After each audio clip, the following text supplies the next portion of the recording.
Bakunzi bakadasohoka baduhugurana ikinyarwanda muraho murakoma.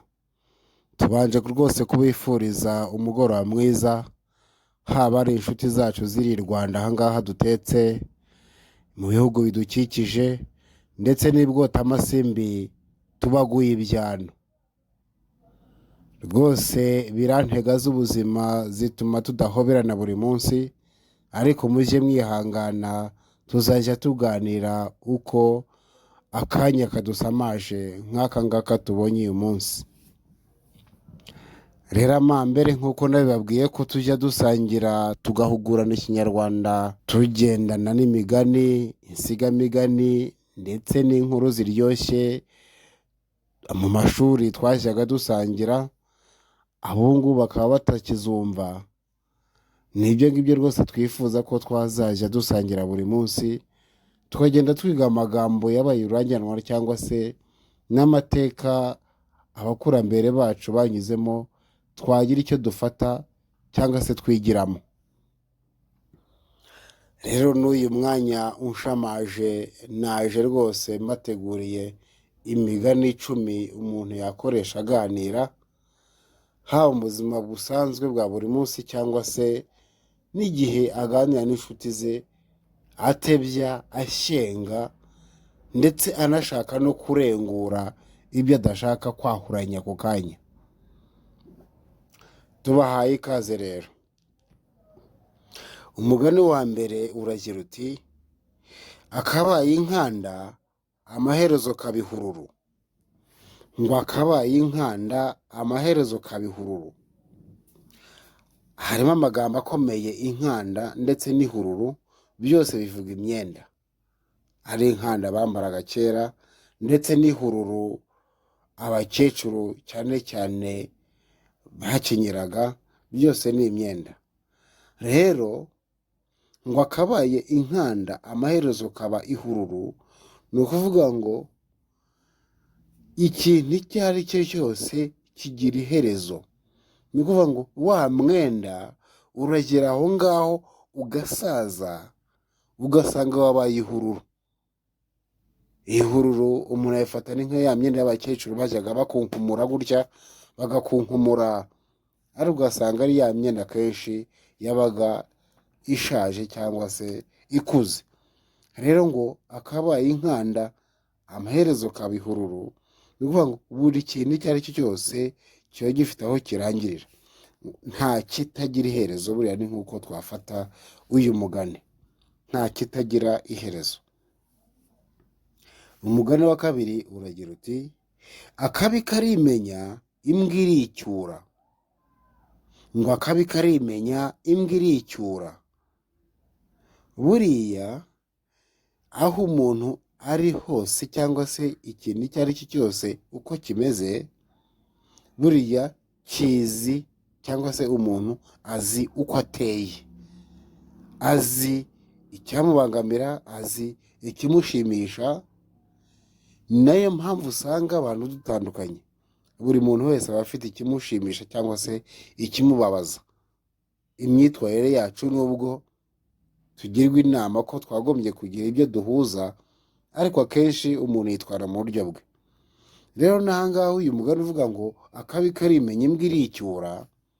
Niba imbwa itameze nk'intama, inka, ihene umuntu yajya gucyura, cyangwa se baba zishyize mu gisambu cyangwa se ahantu runaka mu ifamu, umuntu akagira ngo arajya kuzicyura, imbwa ntawicyura, iricyura.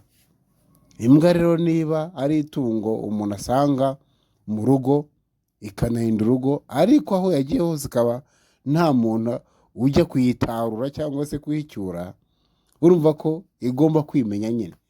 Igomba kumenya ko nta muntu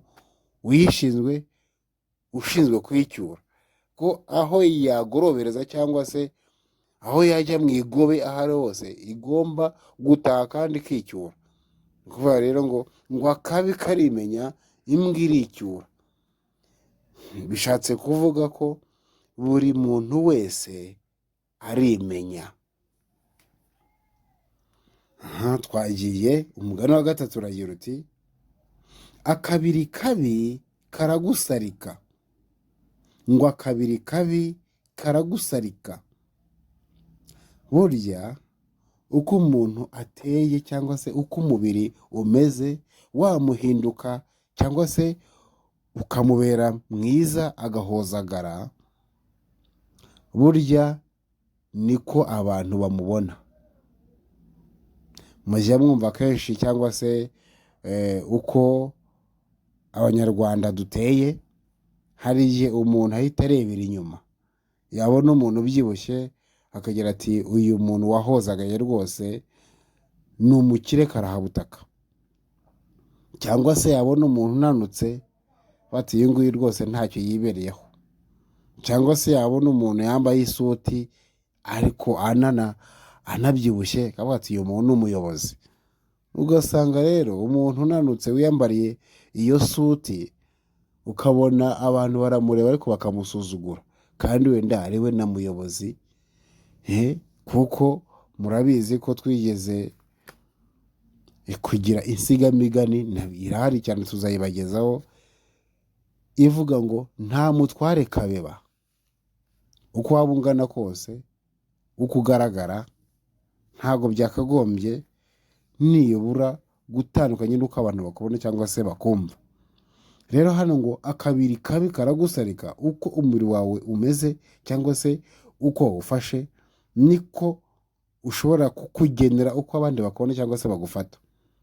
Ibi bishatse kuvuga ko uwambaye injamba ntagira ijambo, ngo uwambaye injamba ntagira ijambo. Injamba ni imyenda ishaje, ni imyenda icikaguritse.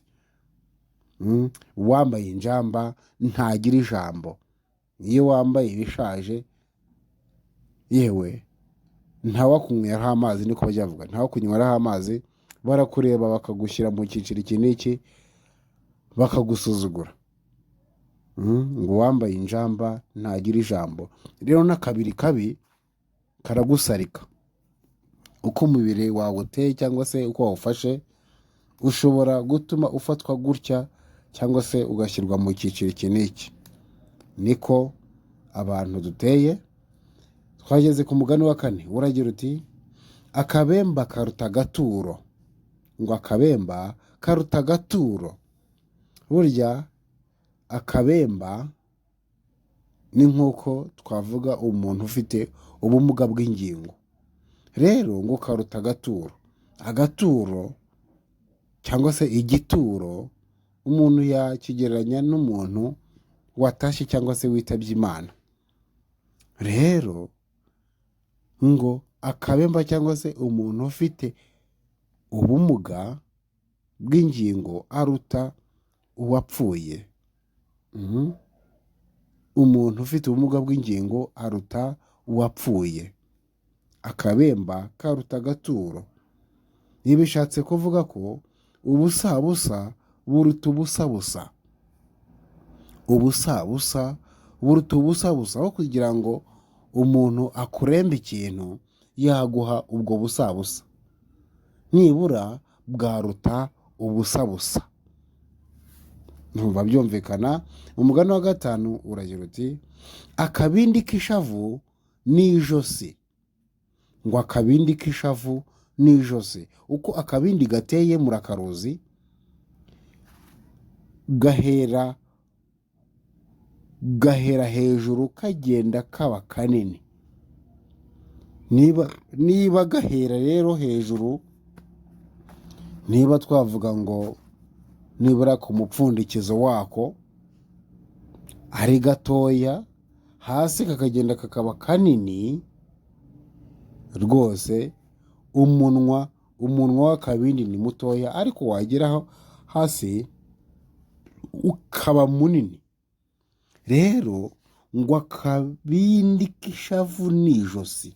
Akabindi k'ishavu uburyo kabijosi, nuko iyo umuntu ashavuye abika mu nda, ahubwo akagaragaza agahinda cyangwa se akagaragaza umubabaro we utari wose, akagaragaza bikeya.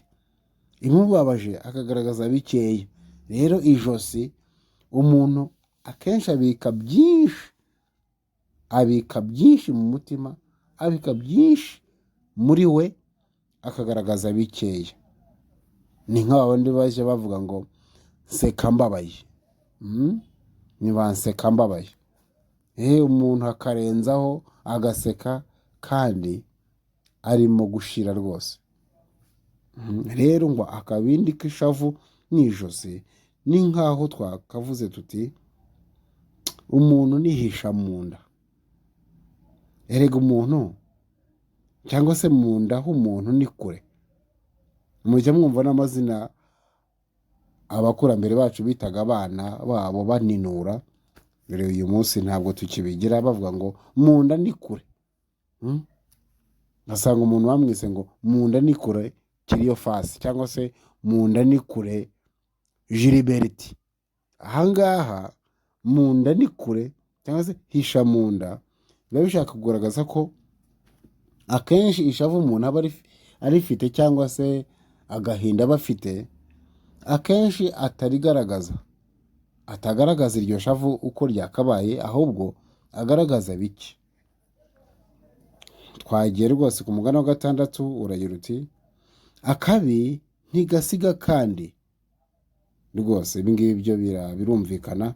Akabi ntigasiga kandi.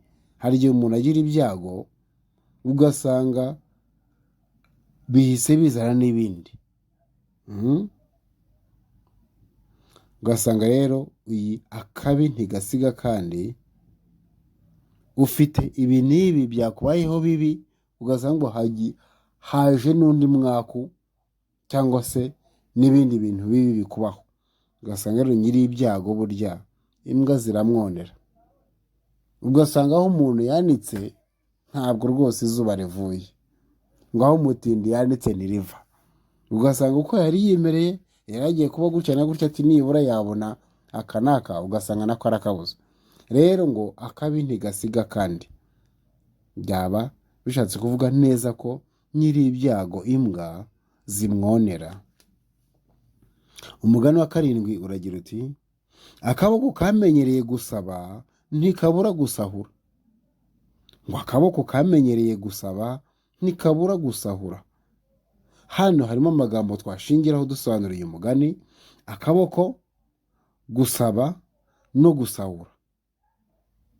Akaboko, gusaba no gusahura. Ahangaha bishatse kuvuga ko akaboko kamenyereye gusaba. Umuntu wamenyereye kudakora aba ashaka iby'ubusa, ndetse n'iby'ubusa iyo abibuze, ka kaboko kamenyereye gusaba hari igihe kahita kaba karekare, ugasanga arakorakoye, ugasanga arasahuye. Rero ngo ubunebwe akenshi butera kwiba. Niko bishatse kuvuga rwose. Ubunebwe, kudakora, bituma umuntu agira akaboko karekare. Umugani wa 8 uragira uti akabuno karusha isuka guca inshuro. Ngo akabuno karusha isuka guca inshuro. Burya baje bavuga ngo agafuni kabagara ubucuti ni akarenge, abantu bakabiseka. Na hano rero ngo akabuno karusha isuka guca inshuro. Hari igihe umuntu agira atya akabaho abana n'abandi, akagenda rwose abana n'abandi, ugasanga agize inshuti nyinshi. Ntabwo ari ukubunza akabuno, ahubwo ni kwa kundi abunza nibura uko ameze, aho kugira ngo akurure isuka ajye gukora, ahubwo akibanira n'abantu. Ugasanga ahubwo abaye nka wa wundi ngo kubaho ni ukubana. Ibyo kubaho ari ukubana rero, ugasanga arushije umuntu gusarura wagiye gukora, yiriwe ari aho ngaho aganira n'abandi, akahavana inshuti nibura zamufasha cyangwa se zamuha ifunguro runaka, ugasanga arushije wa wundi wagiye guca inshuro. Uyu mugani rwose hari igihe umuntu agira atya akarusha uwakoze bitewe n'uko yiriwe avuga inkuru, aganira, akahavana umugisha kuruta wa wundi wagiye gukora. Ibyo ngibyo nabyo bibaho rwose. Uyu mugani ntabwo bawuciriye ubusa, nuko babonaga mu mico runaka nyarwanda cyangwa se y'abantu muri rusange ibaho. Umugani wa 9 noneho uragira uti akabuno ntigasa n'akakabyara gasa n'ako birarana. Ngo akabuno ntigasa n'akakabyara gasa n'ako birarana. Burya umubyeyi arakubyara wakura ukagenda, icyo gihe abazi uko uteye, abazi ka kabuno igihe yakozaga cyangwa se agukarabya, ariko iyo ukuze ntiyongera kukubona. Rero iyo ukuze ugashaka umugore cyangwa se ugashaka umugabo, uwo murarana mwambaye ukuri cyangwa se uwo muhorana kenshi, niwe ukumenya, niwe ubuzi uko uteye. Uwo mubana rwose umunsi ku wundi aba akuzi neza kuruta wa wundi muherukana ukiri mu buhinja cyangwa ukiri mu bwana. Rwose ibi ngibi birumvikana. Ngo akabuno ntigasa n'akakabyara gasa n'ako birarana. Uwo muhorana umunsi ku wundi aba akuzi kurusha uwakwibarutse. Nuko twabisobanura.